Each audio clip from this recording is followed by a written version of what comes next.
The wind cut through the mountains like a cold knife. Snow covered everything around the small observatory building. Kong Tae-ho stood near the window, holding a cup of coffee that had gone cold an hour ago. He watched the white world outside and thought about nothing in particular. This was his life now. Stars at night. Snow during the day. Silence always. He had worked at the Gangwon Mountain Observatory for 3 years. Most people would call it lonely. Tae-ho called it peaceful. He had left Seoul and its noise behind. He had left the crowded subway trains and the endless meetings. Here he only had to talk to the stars. And stars were good listeners. The radio crackled. Dr. Baek Suhan's voice came through, rough and tired. Tae-ho, the new research assistant, arrives today. Pick her up from the base station at 4. Tae-ho looked at his watch. It was already 3. He sighed and put down his cold coffee. He did not want a new person here. New people asked too many questions. New people wanted to talk. But orders were orders. He drove the old truck down the mountain road. The tires slipped on ice twice, but he was used to it now. When he reached the base station, he saw a young woman standing alone with one small bag. She wore a thin coat that was not warm enough for this weather, but she did not seem cold. She did not shiver. She did not rub her hands together. She just stood there, perfectly still, watching him approach. "You must be the new assistant," Tae-ho said. "I am Kong Tae-ho," the woman smiled. It was a perfect smile. Too perfect. Like someone had drawn it on her face with careful lines. "I am Yuna," she said. "Thank you for picking me up." They drove up the mountain in silence. Tae-ho tried to make small talk, but Yuna's answers were short and strange. When he asked where she studied, she paused for exactly 2 seconds before answering. When he asked if she was hungry, she said no, in a way that sounded like she had never been hungry in her life. Something felt wrong. Tae-ho could not explain it. He had always been good at reading people. It was a skill he learned from his grandmother, who sold vegetables in the market and could tell a liar from 10 meters away. But Yuna was different. Reading her was like reading a book with blank pages. The first week passed. Yuna worked harder than anyone Tae-ho had ever seen. She arrived at the observation room before sunrise and left after midnight. Her reports were perfect. Her calculations had no errors. She learned the equipment in 2 days when it had taken Tae-ho 2 months, but she never ate with the others. She said she had already eaten, or she was not hungry, or she would eat later. Tae-ho never saw her eat anything at all. She never slept during the long night shifts. Tae-ho would doze off in his chair, and when he woke up, Yuna would be in the exact same position, staring at the screens. Her eyes did not look tired. They looked like they had never known what tired meant, and her smiles. They came at the right moments. When Suhayan made a joke, she smiled. When Tae-ho said good morning, she smiled. But the smiles never touched her eyes. They appeared and disappeared like someone was turning a switch on and off inside her. One night, Tae-ho could not sleep. The wind was too loud, and his thoughts were too fast. He decided to walk to the observation room and check on the equipment. The hallway was dark and cold. His footsteps echoed on the metal floor. When he reached the door, he heard something. A voice, but not any language he knew. It was musical and strange, full of clicks and soft tones that rose and fell like waves. It sounded like singing, but also like talking. It sounded like nothing from this earth. He pushed the door open slowly. Yuna stood in the middle of the room, her back to him. She was looking at the main screen, which showed a star map. But her focus was on one specific point. A star system far away, and she was speaking to it. Speaking in that impossible language, her hand moved in the air, and Tae-ho saw something that made his heart stop. A small device floated above her palm, glowing with soft blue light. It pulsed with each word she spoke. Tae-ho's foot hit a loose cable. The sound was small, but in the silence, was like a gunshot.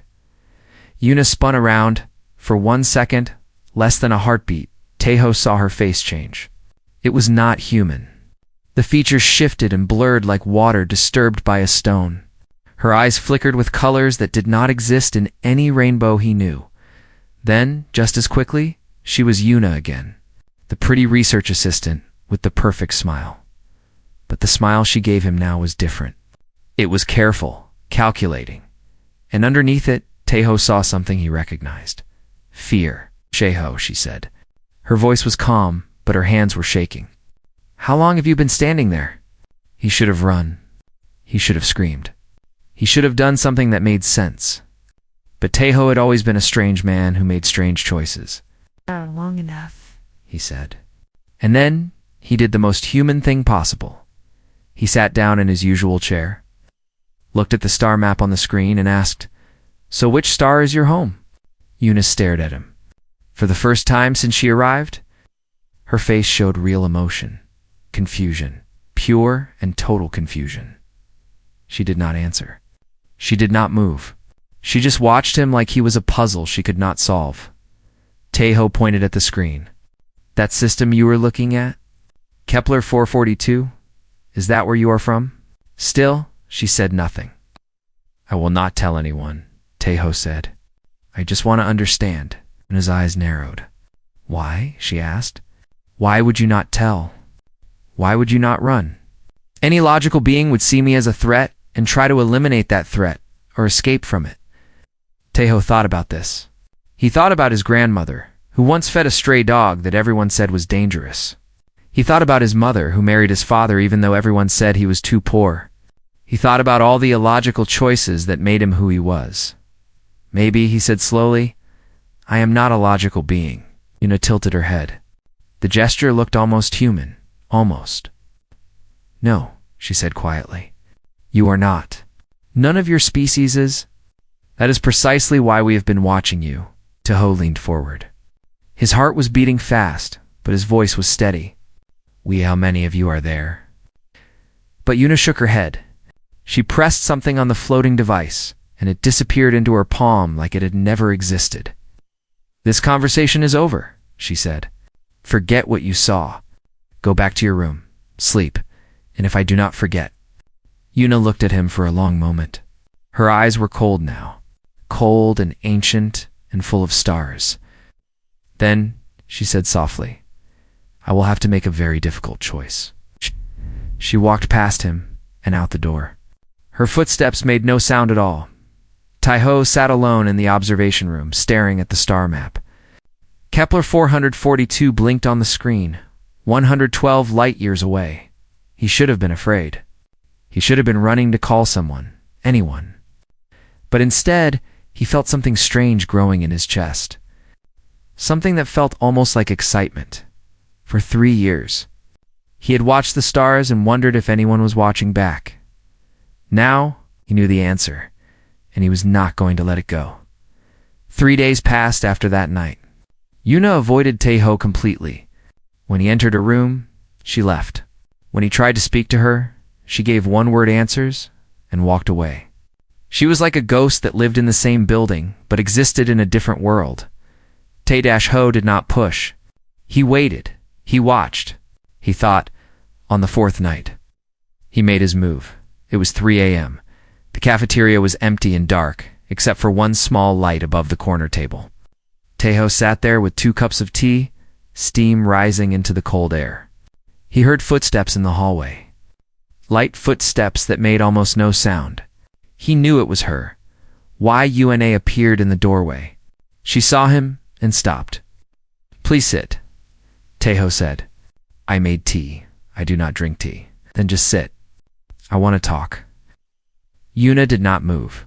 Her eyes scanned the room, checking for threats, checking for traps. Taeho had seen animals do the same thing when they were cornered. I am not going to hurt you, he said. I could not even if I wanted to. You and I both know that. Something changed in her face. A small crack in the mask. She walked slowly to the table and sat across from him. Her back was straight. Her hands were flat on the table. Ready to move? Ready to fight if needed? What do you want? She asked. Taeho wrapped his hands around his teacup. The warmth felt good. It reminded him that he was alive, that this was real, that he was sitting across from something not human. I want to know what you are, he said simply. Yuna was silent for a long moment. Then she spoke, her voice flat and careful. If I tell you, I will have to kill you. You had 3 days to kill me. You did not. I am still considering it. No, you are not. Taeho looked into her eyes. They were brown now, ordinary and human. But he remembered the colors he had seen that night. The impossible colors. If you wanted me dead, I would be dead already. Something is stopping you. I want to know what. Yuna's fingers twitched. It was a tiny movement, but Taeho caught it. She was nervous. A being from another world was nervous because of him. The thought was almost funny.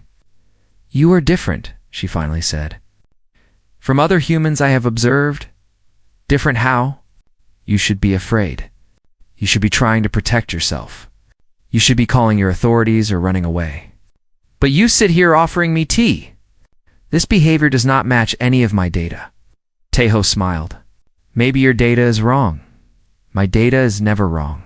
And maybe humans cannot be reduced to data. Yuna tilted her head. That strange gesture again, like a bird studying something new? That is an interesting statement. Explain. Taeho took a sip of his tea. He thought about his words carefully. This was the most important conversation of his life. Maybe the most important conversation in human history. Humans are messy, he said. We are full of contradictions. We can hate someone and love them at the same time. We can know something is wrong and do it anyway. We can be terrified and still walk toward the thing that scares us. Your data probably shows patterns, averages, common behaviors, but every human can break from those patterns at any moment. That is what makes us us. Yuna was quiet. She was listening, really listening. My people call you the chaos variable, she said softly. In all the species we have studied across the galaxy, humans are the only ones we cannot predict. It concerns the Council greatly. Council. She had said too much. Taeho saw her face close up, the mask returning. Tell me, he said quickly. Please. I've spent my whole life looking at stars and wondering what is out there. Now you are here in front of me. Please tell me something true. The word seemed to hit her. True. She repeated it under her breath, testing it. I am Velith, she said. My people have existed for longer than your species has walked upright. We have watched Earth for 200 of your years. We monitor many worlds, but yours is special. Special how? Dangerous. Unpredictable. Your species creates and destroys with equal passion. You make art and war in the same breath. You dream of stars while killing each other over lines drawn on maps. The Council does not know what to do with you. Taeho felt a chill that had nothing to do with the cold air. What are the options? Eunice's eyes met his. For the first time, he saw something behind the mask. Regret? Sadness? He could not tell. Make contact. Share knowledge. Welcome you into the galactic community. She paused. Or quarantine your system. Trap you here forever. Make sure you never spread beyond this small corner of space.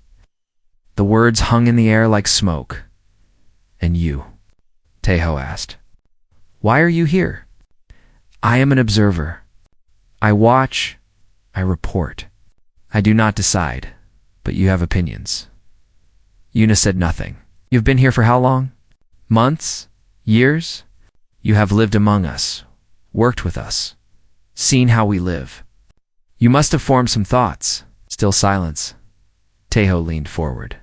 You could have killed me 3 days ago. You did not. That means something. That is not just following orders. That is a choice. Your choice. Something shifted in Yuna's expression. The mask cracked a little more. I do not understand you, she said. Any of you. My people make decisions based on logic and survival. We do not take unnecessary risks. We do not show kindness to potential threats. But you saw what I am. You should hate me, fear me. Instead, you make me tea. Is that so strange? Yes. It is the strangest thing I have ever observed. Taeho smiled. It was a real smile, warm and tired. Welcome to being human, Yuna stared at him. And then something happened that surprised them both. She laughed. It was a small sound, quick and uncertain, like she did not know how to do it properly. But it was real. The first real emotion he had seen from her. "I cannot kill you," she said. "I have tried to convince myself to do it. It would be the logical choice. But I cannot." "Why?" She did not answer for a long time. When she spoke, her voice was barely a whisper. "Because I want to understand. I have studied humans for so long, but I have never truly known one. You are offering me that chance, and I find that I want it." Teho nodded slowly. "Then we have a deal. You let me live. I help you understand. And you tell me about the stars?" Yuna's eyes flickered. That impossible color showed for just a moment, beautiful and alien. "This is a terrible idea," she said. "For both of us, probably. My people will not approve." "Probably not. You could die because of this." Teho shrugged. "I could die slipping on ice tomorrow. At least this is interesting." Yuna looked at him like he was insane. And maybe he was. But he had never felt more alive. "One condition," she said. "You tell no one. Not your colleague. Not your family. Not anyone. If word spreads, I will have to leave. And the consequences for your planet could be severe." "I understand. Do you? Do you truly understand what you are agreeing to?" Teho picked up his teacup. It had gone cold again. He did not care. No, he admitted. "But I am willing to find out." Yuna stood. She looked down at him with those ancient eyes hidden behind a young face. "You are either very brave or very foolish," she said. "Can I be both?" For the second time that night, she almost smiled. "Yes," she said quietly. "I am beginning to think that is exactly what humans are." She walked toward the door, then stopped. "Tomorrow night," she said without turning around. "The observation room. I will show you where I come from." And she was gone, leaving Teho alone with his cold tea and a heart full of stars. Weeks passed like water flowing downhill. Teho and Yuna fell into a strange routine. During the day, they worked like normal colleagues. They analyzed data, calibrated equipment, and nodded politely when Dr. Biksu Hayan gave his long lectures about telescope maintenance. But at night, when the others were sleeping, they met in the observation room. Why Yuna showed him things he had only dreamed about. She pointed to distant stars and told him which ones had planets with life. She explained how her people traveled between systems, bending space like folding paper. She described civilizations that had risen and fallen before Earth's sun was even born. And in return, Teho taught her about humans. It started with small things. He showed her how to laugh at jokes, even bad ones. He explained why people cried at sad movies, even though the stories were not real. He taught her that sometimes a hug meant more than 1,000 words. Yuna struggled with these lessons. Her species had removed emotion from themselves long ago. They saw it as a weakness, a flaw in their programming. But here, sitting in the blue glow of computer screens, she began to feel something stirring inside her. When Teho made her laugh, she felt warmth in her chest. When he shared stories about his childhood, she felt curious to know more. When he accidentally touched her hand while reaching for a document, she felt something she could not name. Something electric and frightening and wonderful all at once. She did not tell him about these feelings. She barely admitted them to herself. One night, Suhan almost caught them. He walked into the observation room at 2 a.m., complaining about insomnia. Yuna switched to her professional mask so quickly that Teho got whiplash. They pretended they were checking equipment, and Suhayan believed them. But his eyes lingered on Yuna a moment too long. "There is something strange about that girl," Suhian said to Teho the next day. "I cannot put my finger on it." Teho's heart beat faster, but his face stayed calm. "She is just shy. Foreign education. Different culture? Maybe." Suhayan did not sound convinced.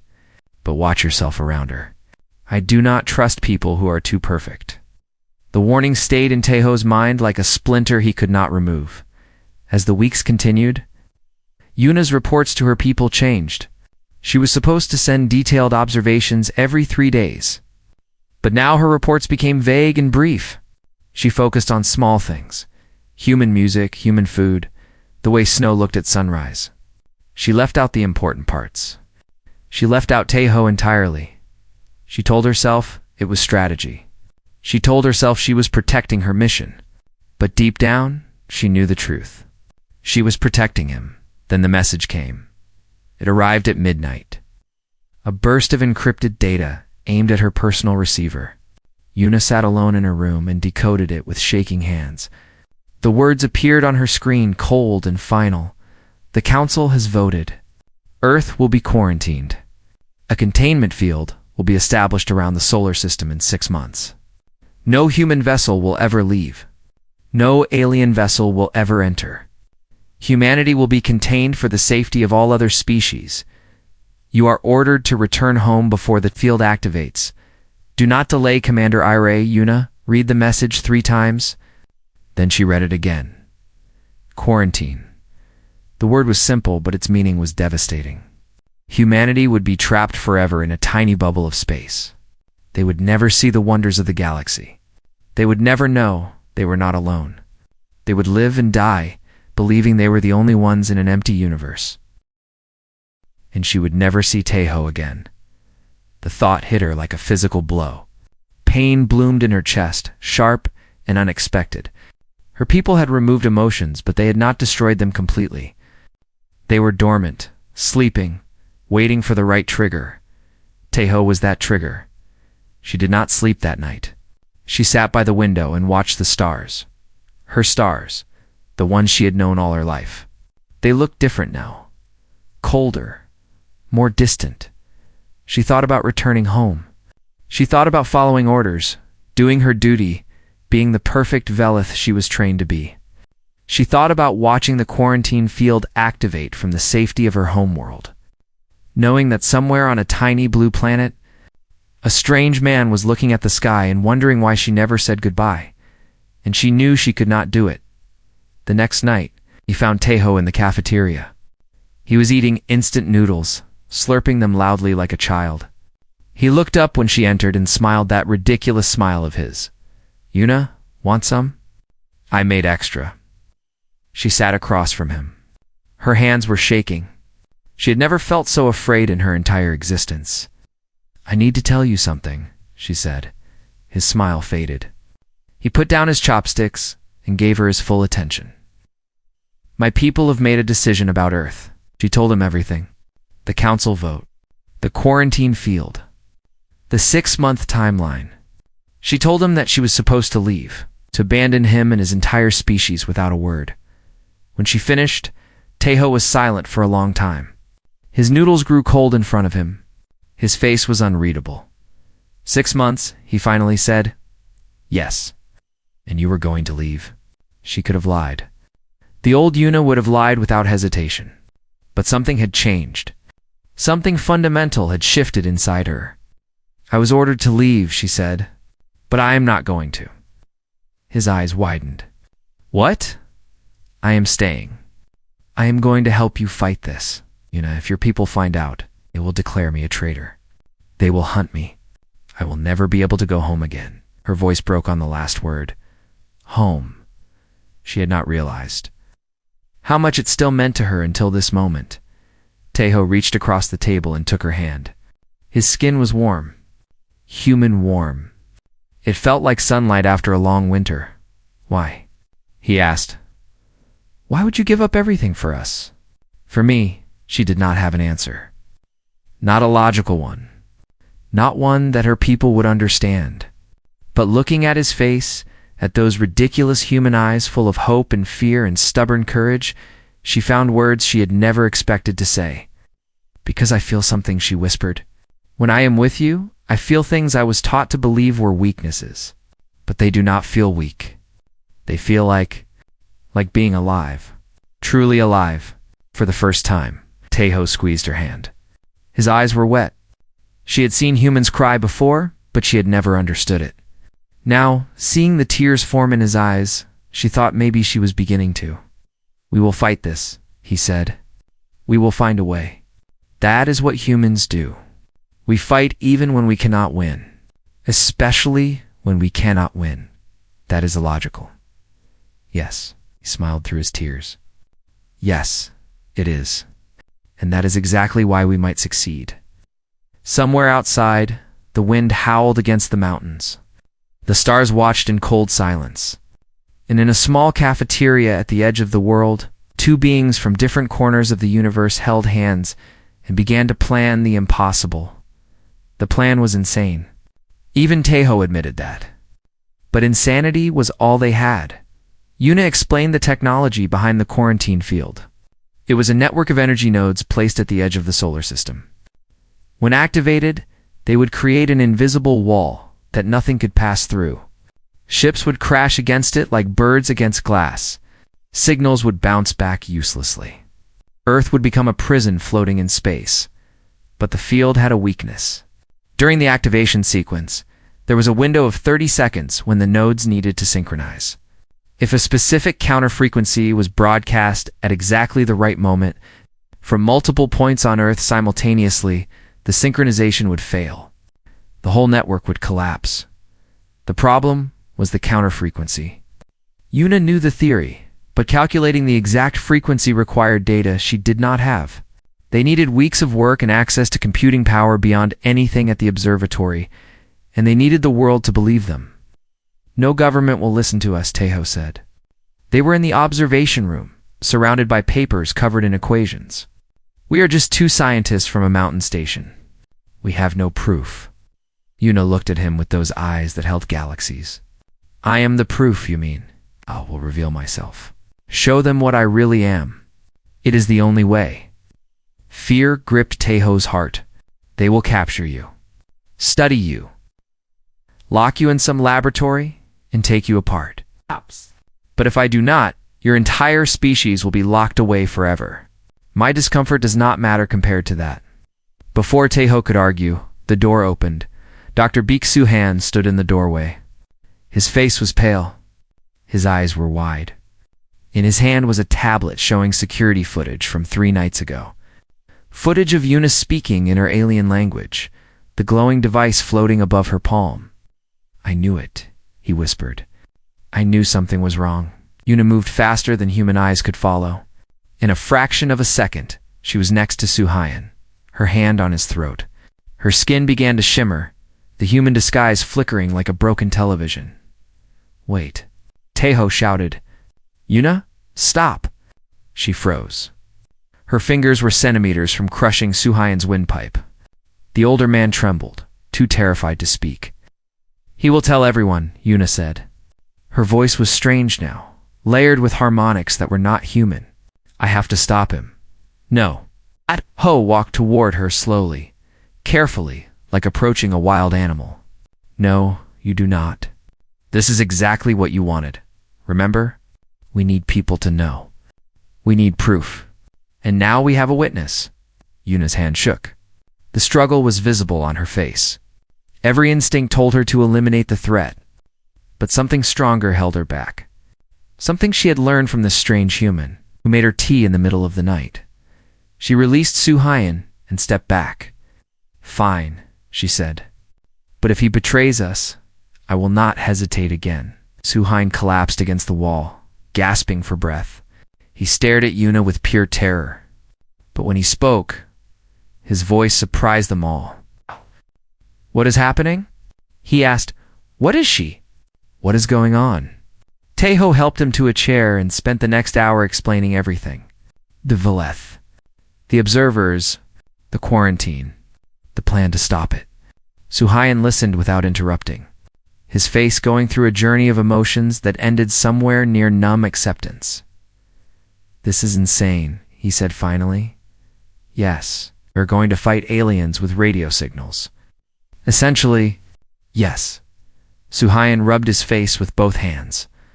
He looked at Yuna, who had returned to her human form, but still stood apart, watching him like a predator watching prey. And she is on our side? Yuna answered before Tejo could. I am on the side of what is right. Your species deserves a chance. Even if my people cannot see that. Suhayan was quiet for a long moment. Then he laughed. It was a broken sound, half crazy and half relieved.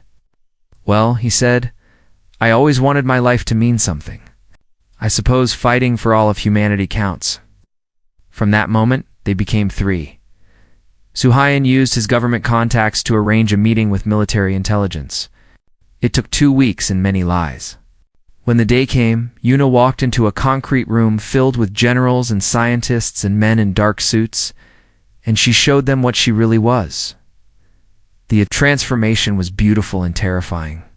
Her human skin melted away like water, revealing something tall and luminescent beneath. Her skin was silver and seemed to contain its own light. Her eyes were large and dark and filled with distant stars. She was alien in a way that no movie had ever imagined. The room erupted in chaos. Guns were drawn. People screamed. But Yuna stood calmly in the center of it all, her voice cutting through the noise like a bell. "I'm not your enemy," she said. "Your enemy is coming in 5 months? I am here to help you stop it." The meeting lasted 8 hours. By the end, the generals believed her. They had no choice. The evidence was standing right in front of them, glowing softly in the fluorescent light. Within days, the information spread. Governments that had been rivals began talking. Scientists who had competed for decades started sharing data. The counter-frequency calculations were distributed to research teams around the world. Every radio telescope, every satellite dish, every communication device was cataloged and prepared. Humanity had less than 5 months to build a shield against the stars. And somehow, impossibly, they were doing it. Tae-Ho watched the news coverage in wonder. Countries that had pointed nuclear weapons at each other were now cooperating. Old hatreds were set aside. Differences that had seemed insurmountable suddenly looked small in the face of cosmic imprisonment. "I do not understand," Yuna said. She stood beside him, watching the screen. "Your species has fought wars over tiny pieces of land. Over differences in belief? Over resources you do not even need. How can you suddenly work together like this?" Tae-Ho smiled. "Because we finally have a common enemy. Something bigger than all our petty conflicts. You just gave us a reason to remember that we are one species. But the divisions will return. Once this crisis passes, you will go back to fighting each other. Probably, but maybe not entirely. Maybe we will remember what we accomplished together. Maybe that memory will matter." Yuna did not look convinced, but she did not argue. 3 months passed. The calculations were nearly complete. Testing was underway. Everything was on schedule. Then the message came. It arrived through Yuna's old receiver, the one she had disabled weeks ago. The Velith had found a way around her blocks. The words appeared on her screen in cold, precise text. "We know what you have done. A correction team has been dispatched. The quarantine activation has been accelerated to 72 hours. There will be no escape for you or for them." Commander Ira, YUNA, showed the message to Tae-Ho and Suhian. Their faces went pale. 72 hours, Suhian said. "We are not ready. The frequency calibration is not complete. We need at least another week." Tae-Ho looked at Yuna. "How many are coming?" "A correction team is 5 agents. Each one is trained for elimination. They can kill dozens of humans before being stopped, and we stop them first. You do not understand. They are coming for me. If I surrender, if I give myself up, they might." Tae-Ho's voice was sharp. "We do not trade lives. Not yours. Not anyone's. We stand together, or we fall together. That is how humans do things." Yuna looked at him. Her eyes were wet. She had learned to cry in the past months, a skill she had never wanted but could no longer deny. "You are all going to die because of me," she whispered. "Maybe." Tae-Ho took her hand. "But at least we will die free. And fighting. And that is worth something." Outside, the stars continued their ancient dance. Somewhere in the darkness between them, 5 hunters were coming. And on one small blue planet, an impossible alliance prepared to face them, the correction team arrived at dawn. They came silently. 5 figures dropping from a ship that bent light around itself like a cloak. They landed in the snow near the observatory, leaving no footprints. Their bodies were like shadows that had learned to walk. Yuna sensed them immediately. Her kind could feel each other across great distances, like notes in a song that only they could hear. She stood at the window of the observation room, watching the white expanse below. "They are here," she said. Taeho and Suhayan were beside her. They had not slept in 2 days. The world was racing against time, trying to complete the counter-frequency broadcast system before the quarantine activated. They had 46 hours left. Not enough. Nowhere near enough. "How long before they reach us?" Suhayan asked. "Minutes. They are moving fast." Taeho looked at the screens around them. Every major network was showing the same thing. Preparations for the broadcast. Dishes turning toward the sky. Satellites repositioning. Billions of people watching, waiting, praying to whatever gods they believed in. "We need to buy time," he said. Yuna shook her head. "There is no time to buy. They will kill you both and take me. That is their mission. They will not stop until it is complete." Then we changed their mission. Before she could ask what he meant, Taeho walked toward the door. "What are you doing?" Yuna grabbed his arm. "You cannot fight them. You are human. You are fragile. They will tear you apart." Taeho smiled. It was that same ridiculous smile that had confused her from the very beginning. The smile of someone who knew he was about to do something stupid and did not care. "I am not going to fight them," he said. "I am going to talk to them." He walked out into the snow. The cold hit him immediately, biting through his thin jacket. He could see the figures approaching now, 5 dark shapes against the white. They moved with terrible grace, their bodies flowing like water. Tae-Ho stopped in the middle of the open space between the building and the trees. He raised his hands, showing he had no weapons. His heart was beating so fast he thought it might explode. The lead figure stopped 10 meters away. It was taller than the others, its form shifting and uncertain. When it spoke, the voice was like ice cracking.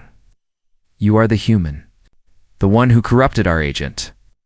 I am Kang Taeho, and I did not corrupt anyone. She made her own choice. She is defective. Emotions have infected her. She will be taken for correction. And then what? You lock us away forever? Trap our entire species in this tiny corner of space." The figure tilted its head. The gesture was so similar to Yuna's that Taeho felt a strange pang in his chest. "You are chaos," the figure said. "You are dangerous. You create weapons that can destroy worlds. You fight among yourselves for no logical reason. You are a threat to every stable civilization in the galaxy. We are also artists, dreamers, lovers, parents who would die for their children. Friends who stand by each other when everything falls apart." Taeho's voice grew stronger. "You have watched us for 200 years. You have seen our worst moments. But have you seen our best? Have you seen what we do when we come together?" He pointed at the sky. "Right now, every country on this planet is working together. Every scientist, every engineer, every ordinary person who can help. Nations that have been enemies for centuries are sharing secrets. People who speak different languages are learning to understand each other. All because of a common threat. All because of you." The figure was silent. "You think we are dangerous because we are unpredictable. But that same unpredictability is why we are standing here right now. Any logical species would have given up. We do not know how to give up. It is not in our nature." Behind him, Taeho heard the door open. Yuna stepped out into the snow, followed by Suhayan. She walked until she stood beside Taeho, her shoulder touching his. "He is right," she said to the correction team. "I have lived among them. I have felt what they feel. They are not perfect. They are messy and contradictory and often foolish. But they are also capable of something my people have forgotten." "What is that?" the lead figure asked. "Hope. They hope even when there is no logical reason to hope. And somehow, against all odds, that hope becomes reality." Inside the observatory, an alarm began to sound. The screens lit up with urgent messages. Around the world, the broadcast systems were coming online. Not because the preparations were complete, but because people had pushed harder than anyone thought possible. Scientists had worked without sleep. Engineers had cut corners that seemed impossible to cut. Ordinary people had contributed whatever they could. 46 hours had been compressed into 20. The lead figure turned its head, sensing something. The field is activating early. The council has accelerated the timeline again. Then we are out of time, Yuna said. But Tahoe was already running back inside. He grabbed the broadcast controls and connected to the global network. Every channel, every frequency. Every satellite dish on Earth was now linked to this small room on a mountain in Korea. Suhayan had set up a camera earlier, just in case. Tahoe activated it. His face appeared on screens around the world. "My name is Kong Tahoe," he said. "I am speaking to every human being on this planet. In the next few minutes, an alien force will try to trap us here forever. They think we are too chaotic, too dangerous, too unpredictable to join the rest of the universe." Paused. He looked at Yuna, who had followed him inside. She nodded. "They are right. We are chaotic. We are dangerous. We are completely unpredictable. And that is our greatest strength. So I am asking you now, every single one of you, to prove them wrong by proving them right." Outside, the sky was changing. A shimmer appeared at the edge of the atmosphere, the first sign of the quarantine field forming. Broadcast the counter frequency. Every dish, every phone, every radio, all at once. In exactly 3 minutes, round the world people responded. Billions of hands reached for billions of devices. Amateur radio operators fired up old equipment. Kids with walkie-talkies pointed them at the sky. Scientists made final adjustments to massive arrays. Everyone did something. The counter frequency had been broadcast to every device on the planet hours ago. It was a simple tone, almost musical. All they had to do was play it. The correction team burst through the door, 5 alien warriors, ready to end everything. But Yuna stood in their way. Her body glowed with light she had kept hidden for months. Her voice rang out in the language of her people. "I was sent to observe. Now, I choose to protect." The warriors hesitated. And in that hesitation, the timer hit 0. The sound was not loud. It was everywhere. Every device on Earth sang the same note at the same moment. From Tokyo to Toronto, from Seoul to São Paulo, from tiny villages to massive cities. The sound rose from the planet like a chorus of 7 billion voices. It hit the quarantine field just as the nodes tried to synchronize.